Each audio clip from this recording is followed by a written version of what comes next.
So I wake up one morning and go onto Instagram, only to see I'd been tagged on a post. And obviously, curiously, I went on the post to see what it was about. And it was a review. Now, as an author, when you get tagged on a book review, you expect it to be a five-star review.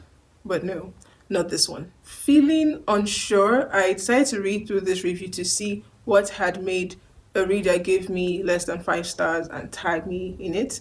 And that's when I found my answer. This reader had compared my book to Throne of Glass. Hi, it's me, Chio. Welcome. Today, I want to be addressing a thought I've had for a while, but didn't feel the need to talk about it until recently. Now, when this experience happened, I had different thoughts about the situation. I mean, this was not a reader I was unfamiliar with. Now, when she reviewed my book, I had expected a review, if my memory serves me right. Of course, I had nothing negative to say and still have nothing negative to say to this reviewer, especially as they still gave my book a good rating and did not review or talk to me in any rude manner. So that was okay. The experience was not a bad experience. It just made me aware of some things. The comparison to Throne of Glass got me thinking, and that led me to check the readers' other reviews and books they've read in general. And I noticed a clear lack of fantasy books on that list. And it confirmed something in my mind, but again, it was a personal experience, but also I was not completely sure, so I didn't want to talk about it. But recently seen another author, Elizabeth Wheatley, on YouTube. You should really check her out. I love her videos. Her videos are so entertaining, and a lot of good recommendations are on her list. After seeing her video talking about a similar thing, I felt, okay, so it's not only me that had these thoughts, and it was worth also sharing my own ideas about the situation. For context, when I wrote my book, I had never heard of Throne of Glass. Throne of Glass was a series I found about 2 years after I had written my first book and planned the next two books. So when my book was compared to Throne of Glass, it did make me feel odd because it was compared in the sense of, oh, you copied Throne of Glass in some way, but it's not the same because I read other more famous authors' work before yours, so I know that you copied, but it's not the same. That's how we came across.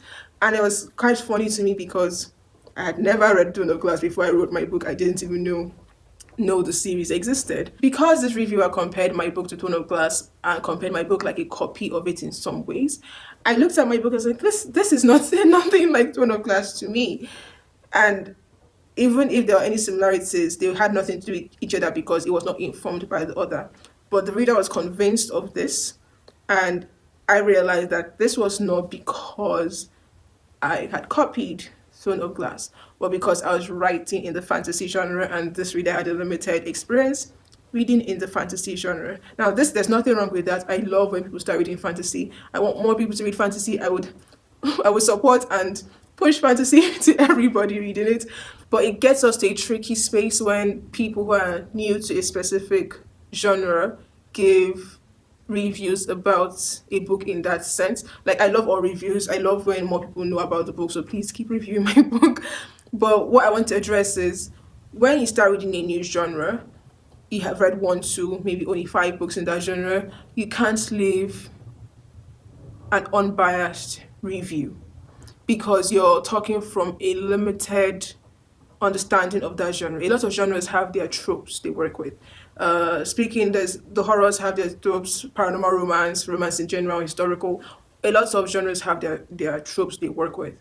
Fantasy has specific tropes like the lost prince or the fae lord or the assassin or spy woman, different things like that. They are tropes because they're used by majority or everybody writing in that genre, so that's why they are tropes in that genre. So if your only experience reading fantasy is Throne of Glass, of course you're going to read my book and think they are similar because the fantasy genre shares tropes. So some of those tropes are going to be seen in my book, while some wouldn't, and that will make you feel the stories are similar. But the more you read in a genre, the more your understanding of tropes become, and the more each writer's style becomes unique. They no more feel like they are similar stories. You will just see similar elements. And that was what I had thought about it, but I didn't think I should say that to the reviewer because again I was not fully sure if that's what was happening, and I also wasn't sure how to say that in a polite way. Even making this video was a should I or shouldn't I, but I feel like we should be aware of these things to know how we approach when we read certain things and what we say when we read certain things. Again, it's fine to give your reviews. It's your opinion based on your current reading experience and your type of appreciation for that kind of work, but to compare books in that very limited way or from limited experience with that kind of book can affect certain things. Now, obviously, this did not affect me because I'd written my book before reading Throne of Glass. So I already knew I definitely did not copy this book. But imagine an author reads a particular book, they love the book, but they've read other books too. They love those ones or not. And then they write their own book and someone says, oh, you just copied this book. They've read it. They begin to think, did I somehow unconsciously, subconsciously copy this book? When they didn't, they were writing their own ideas. But because of those tropes are also present, it can make some authors hesitate to write certain things because they fear the label of copy. Do all this to say, when leaving a review, especially in a genre you don't have a lot of experience with, try as much as possible to explain that your review is based on your taste and not a critique of the writer's skill, unless there's actually something in what they did to critique in that sense. And that's all I have to say on that. So that's it for my video today. If you've liked this little bit of info, don't forget to leave a like and subscribe, and also share with as many people as you can. Thank you for watching. See you next time. Bye.